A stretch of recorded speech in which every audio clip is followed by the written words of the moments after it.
Сайн байцгаана уу? 15 жилийн түүхтэй залуу хатагтай ноёдын сургуулийн энэ зууны ээлжиндээ өдөр бүр элсэл тавьж эхэллээ.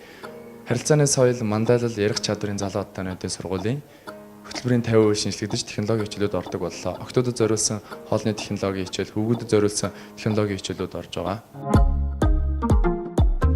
15 жилийн уламжлалтай залуу хатагтай ноёдын сургууль 7 сарын 31, 8 сарын 14-ний элсэлтэндээ та бүхнийг урьж байна. Зөв хүний зөв эхлэл залуу хатагтай ноёдын сургуульд нэгдүгээрт зөв хүн болж төлөвшөхийг заадаг. Харин хоёрдугаарт биеэ авч явах соёл харилцаанд сургадаг.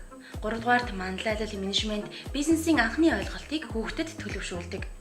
Хагас сарын турш өдөр бүр өглөө оройн ээлжээр суралцахдаа залуусыг өөрийгөө илэрхийлэх, аливаа ажлыг төлөвлөх, гүйцэтгэх чадварыг эрс сайжруулна. Мөн бусдад өгөөмөр хандаж бие биедээ талархлын найрсаг сайхан үг хэлж чадах чадварыг нэмэгдүүлнэ. Банк санхүү бизнесийн хичээлийг банкнд, театр сонгодог урлагийн хичээлийг театрт хүлээн авалт, бизнес зогт морилох соёлыг өндөр зэрэглэлийн ресторан зэргээр хамгийн шилдэггүйцтэй практикт суралцуулна. Бүтээлч залуу хүн хэрхэн болох, багаар ажиллах чадварын сургалтыг Монголын бизнесийн топ сургагч багш нараар заалгуулж, залуу удирдагч болоход тань туслах болно. Зуршлаа удирдах, найз нөхөдтэйгөө зөв харилцах, өөрийгөө нээх, илтгэх, хаана хэрхэн ярих, биеэ хэрхэн яаж авч явах зэрэгт өдөр бүр суралцах болно. 14 хоног 14 эрэг зуршил урайндор цагийг өндөр нэгтаршилтайгаар суралцаж, манлайлагч найз нөхдийнхөө тоог нэмэгдүүлэх боломжийг залуу хатагтай ноёдын сургууль олгоно.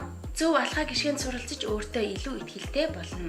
14 хоногт 2-3 мөчгийг мэргэжлийн багш нараар заалгаж, эрч хүчтэй залуу насны хөгжилтэй дурсамжийг нэмэх болно. 7 сарын 31, 8 сарын 14-ний ээлжүүддээ өдөр бүр эсэлт авч байна.